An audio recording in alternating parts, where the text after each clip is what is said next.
bungah napa ganjaran dening sapa pawongan lan kawula sing tumindak sing lar nerak paugeran ning negara bakal nampa pidana kunjara. Menika hukume ngadil.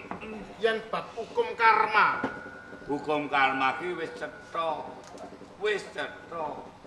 Wong nandur bakal ngunduh nandure Allah bakal nampa Allah. Kesuwen tumindak tumindak pakati sing wis tumata. Wong utang bakal nyaur. Kuwi samenika bab hukum adil hukume negara. Yen ana kawula luput bakal napa pidana. Lajeng ingkang patrapidana kedahipun. Sing matrapi pidana ya nalendrane sing gawe pranata paugeran. Yen kawula luput dipidana dening ratu.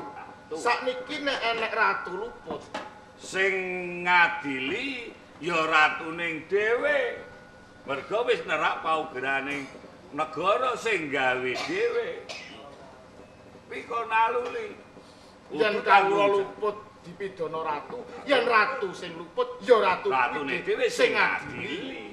Yen ana wong tuwa utawa bapak seneng karo anake dhewe, lah kuwi ngluwi wis nerak pager rahayune kapribaden. Kuwi wis ora panjilmane manungsa. Kuwi wis panjilmaning jajilanak. Menika kala wau. Kuwi wis ora kudu urip ana ing jagating bebayan, kudu diadili dhewe.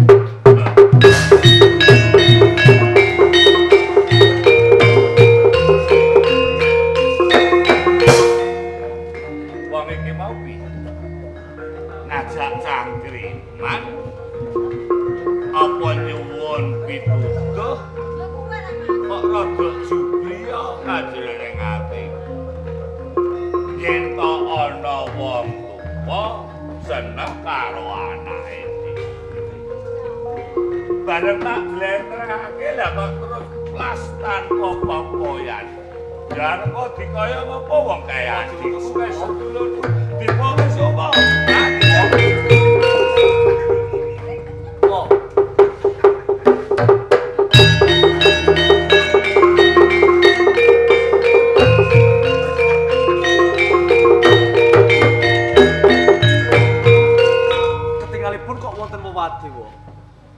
Menapa niki wau ketinggalipun wonten tamu? Iya, bener. Lajeng sinten tamunipun wau? Ngene ya. Nggih. Daruma ya. Nggih kula wau. Mrehatinake lelakon iki mengko yang bakal tak jletreh ning papan. Ayo melu tutke. Aku kan bakal mrapati tamu niku monggo.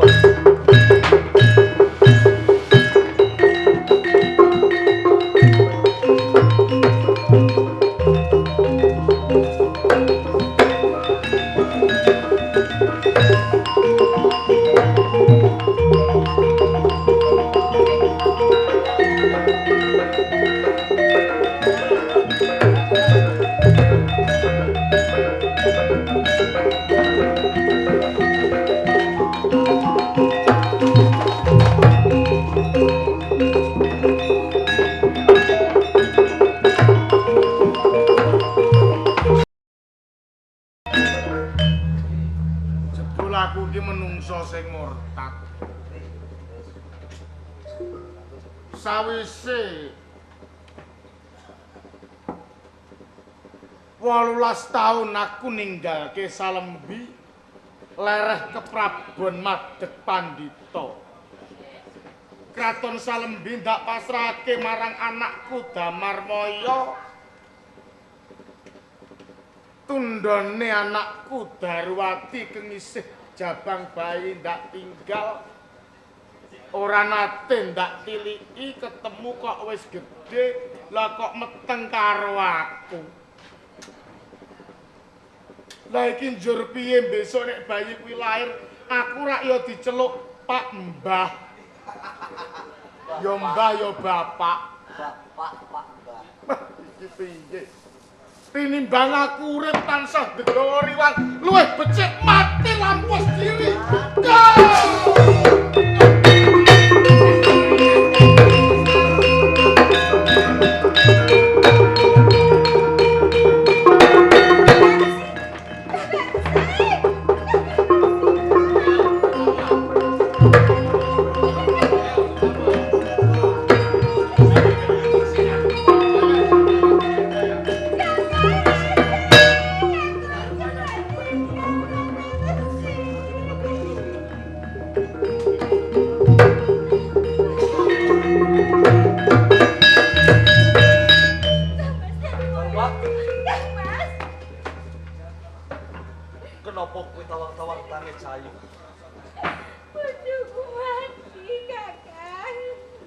bojomu. Iki bojomu. Darwati, mangerti yo. Iki Kanjeng Rama Darwati.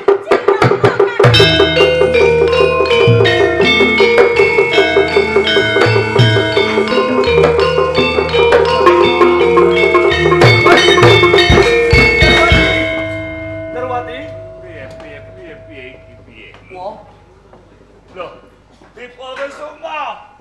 Dipoke semua.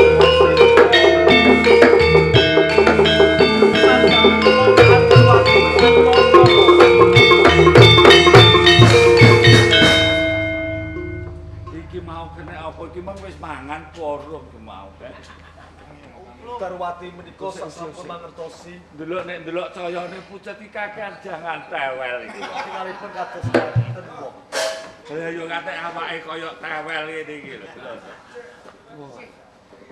Darwati. Yen pancen kuat Darwati. lungguh ora apa-apa, Di. Nek apa? Coba waspadane. Iki mengko piye? Piye? Loh, coba Darumaya. Kenapa Darwati? Kowe kenapa Ayu?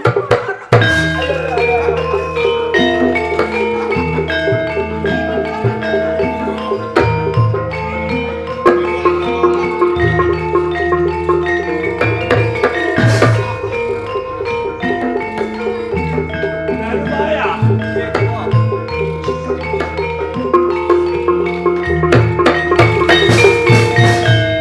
Piye? Gimang lelakone nganti sandangane mental kuwi mau. Darumaya enggal di kepiye coba enggal ana apa ki mau Pun pangapunten wong. Lho lah kowe kok nggawa bayi? Nggih, awet ponang jabang bayi menika Oh sik coba kuwi ponang jabang bayi ngono kok. nggih Enek ndase apa ora? wonten Wono. namung alit. Kok bayi kok sak lepek ngono. Nggih, mbok menawi niki sekelo kirang saon menawi. Coba Bayi lagi wingi Darupati. Sandang penganggumu rada diunjukno sithik ngono. Kados ngaten sampun kok wong. Ayo aku ngene lho, Di, ngene lho, Di. aku ki nek hawa adep iki nek nyukurupi ngono kuwi rada ora. Kok kumulasine lho. Ngene lho diunggahno meneh. Wis lah iki Nah. yo kakang kok. Aku balas kelingan bapak. Kok wis dhewe semua iki selingan mama wae kok sampe kok kowe malah ngono. Mama. Kene ojo ketek-keteke nyapu badhe bleng. Kesanipun. Wong badhe tengah nyawa sih kados ngaten. Kowe arep kaya ngopo kowe ya isih kulun aku wis tak anggap anakku dhewe. Bapakmu sing kaya ngono kuwi ngunduh wae pakati wae penggawe ya. Ponang jabang bayi kuwi bocah kang nampa bebendu pokal gawene wong tuane dhewe Monggo. coba. Heeh. Irunge kaya ibuke. Kados ngaten. Rada sempol. Oke. Iya. Loh, ana siunge.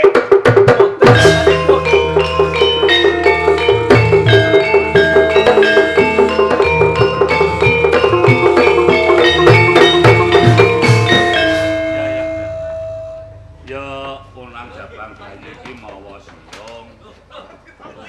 Pokal gawene Bapak Kang Durapa. Darumati. Kados punika.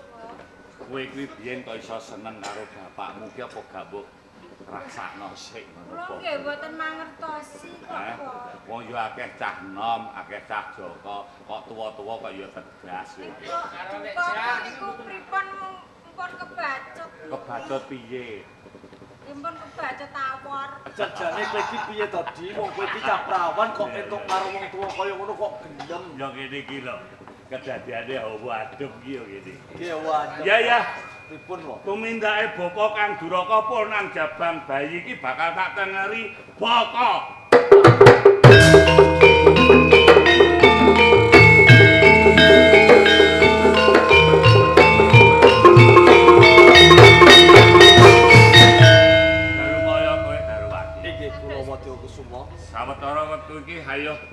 bali ae luwih dhisik dirembuk ana ing ngomah wae.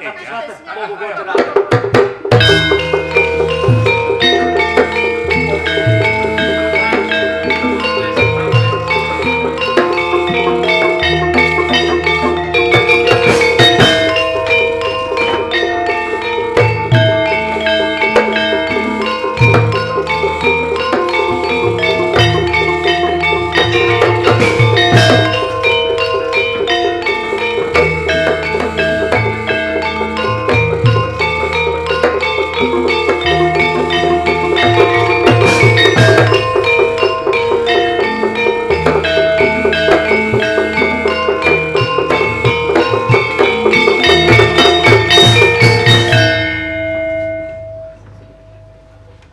Gus.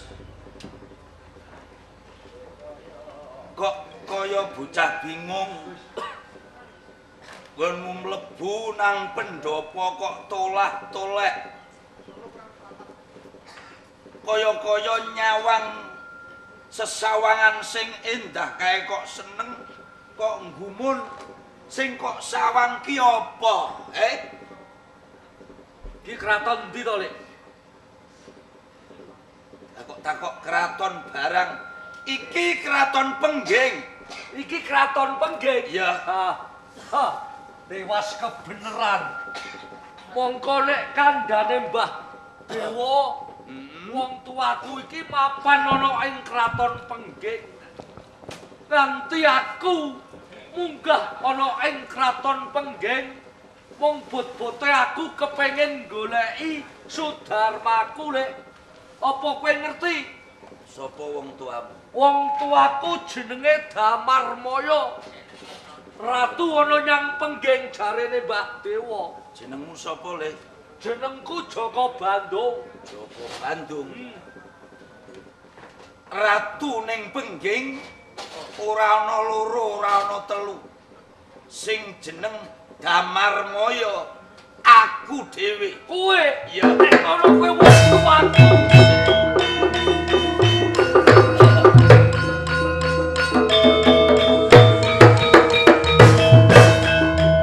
Bandung. Aja gampang kowe ngaku yen aku kuwi wong tuamu. Nek kowe ngaku-ngaku aku wong tuamu ya bakal tak akoni yen kowe anakku. Kok akoni? Ning mengko dhisik. Mergo bapak iki duwe mungsuh. Jenenge Prabu Gupala. Iki wujude kaya dening yaksa. Ning isa wicara kaya menungsa. Papan dununge ana ing wana segara. Anek kowe bisa mateni mungsuhe bapak sing jenenge Prabu Gupala.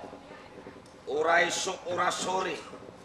Kowe bakal tak aku dadi anakku. Tak sagui.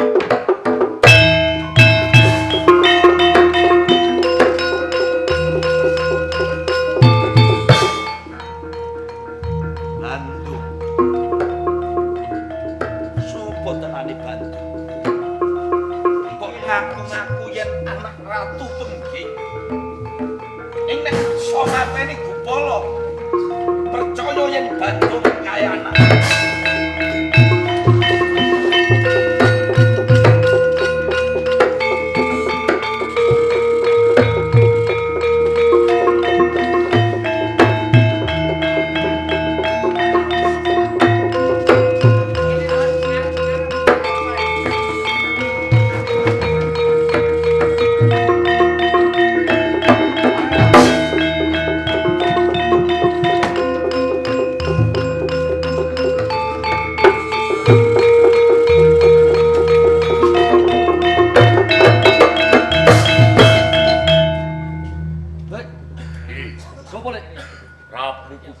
Prabu Gupala kowe. Tewas kebeneran. Ora usah dadak aku kangelan goleki lawan kowe Gupala. Ora usah ketemu. Cukup ana ing kene. Dene karep apa kowe? Sakwise aku bisa ketemu lawan kowe, menungso kang aran Prabu Gupala bakal tak jaluk nyawamu. Aja nyawa sing kok jaluk.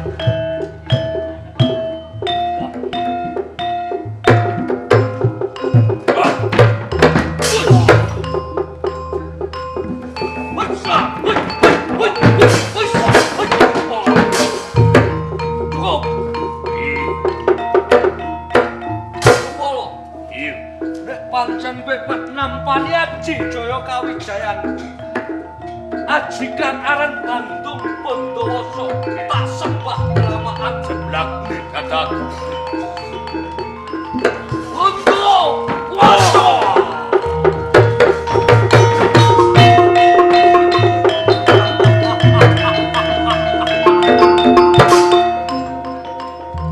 Damarmaya sakwise Prabu Gupala tumekaning pati, kowe kudu gelem ngakoni aku minangka anakku Damarmaya.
Aku Jo Bandung. Joko Bandung. Sur kowe sapa? Aku Roro Jonggrang. Roro Jonggrang. Apa kowe ngerti playuning Prabu Gupala? Mongko yen tak sawangke mau mlebu ana sakjroning Taman Sari. Joko Bandung. Ngertenono.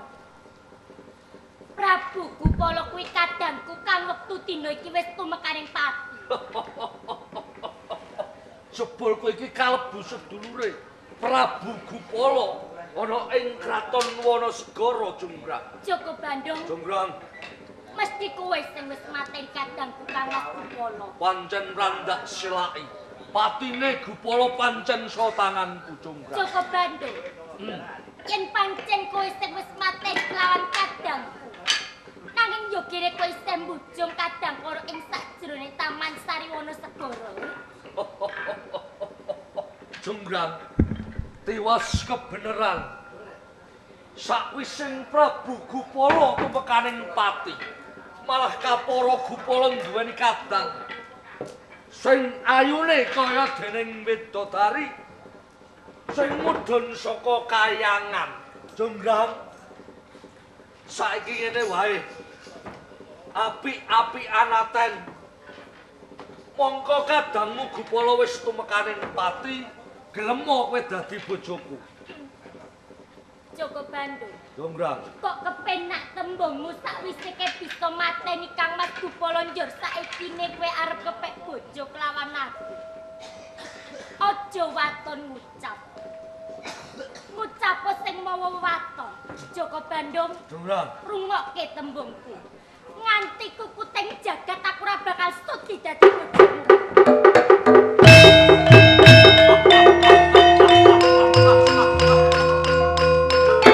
Jonggrang, yo, senajan ora gelem dadi bojo, nek kowe jejere bocah panggon, mlayu ana ing dhuwur pucuk gunung, tak bujung. Jonggrang.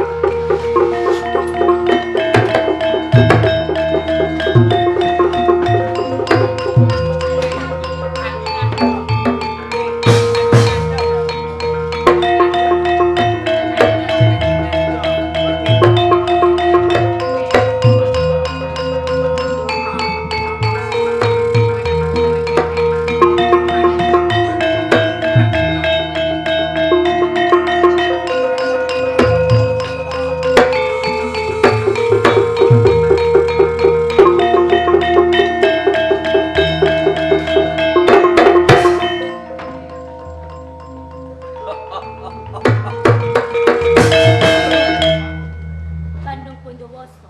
Jonggrang, Yo kene ke wis tak tampik kowe sing bujung kelawan aku apa sing kok karepke. aku kepengin duweni bojo karo kowe, Jonggrang. Bandung Bondowoso. Jonggrang, Yo. Yen pancen kabeh mono wis dadi anteping atimu. Aku saguh dadi bojomu. nanging piye? Aku duweni penjaluk.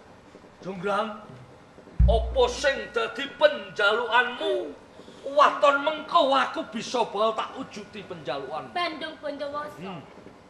Yen kowe bisa nyasakake candhi sewu cacahe. Wektune mung suwengi. Aja nganti kowe nggawe candhi sungi kuwi kadengangan unine jago kluruk, aku saguh dadi bojomu. Jonggrang, lho wong gawe candhi kok wektune mung suwengi. Mongko candhi iki jalukanmu 1000 cacahe. Yo, Jonggrang, Bandung Bondowoso. bot-bote aku kepengin duwe bojo karo kowe. Aja meneh kok mung suwengi wektune minangka kanggo nyasa candhi sing dadi penjalukanmu. 5 menit tak sagoi ranti sawetara.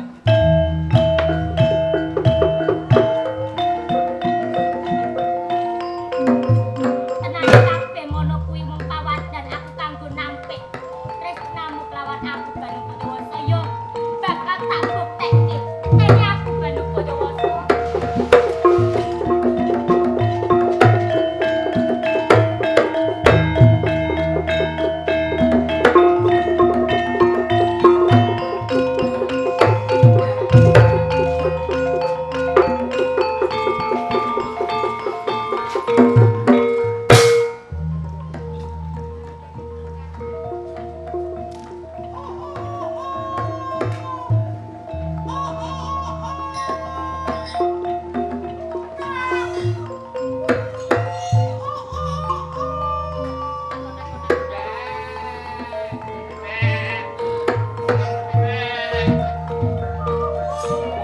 Cilaka.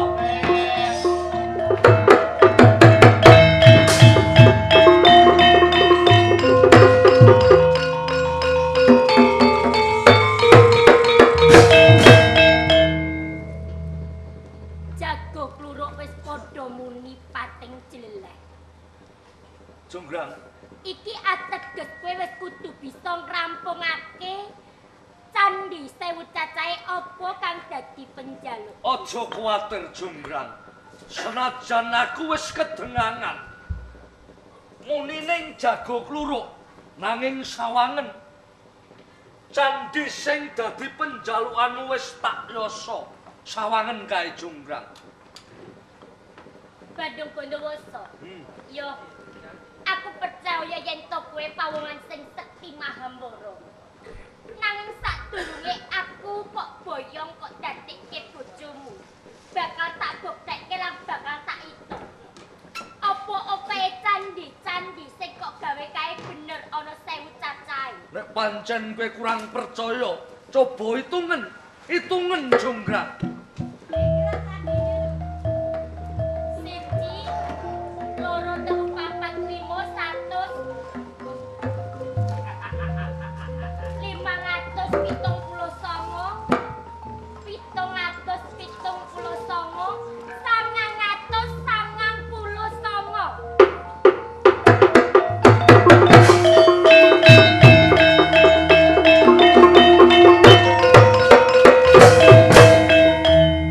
Jonggrang.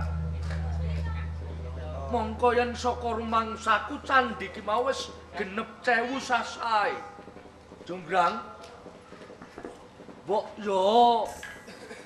Mongko candhi ki rak kurang siji to Jonggrang. Umpama kurang siji rak dadi ngopo to? Bandung Bondowoso. Kabeh penjalukku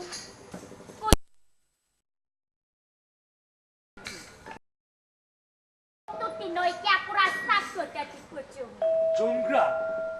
Kurang siji kuwi isih ora gelem dadi bojoku, Jonggrang. Aku rasa go dadi bojomu Bandung Bondowoso. Yo, Jonggrang. Nek pancen kowe kepengin supaya candhi kae genep 1000 cacahe. Jonggrang, kowe minangka kanggo njangkepi Candhi Sewu Campur.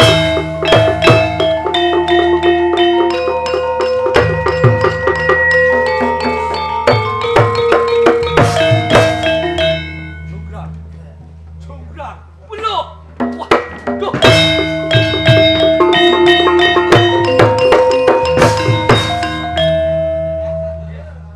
Aku kok gumun.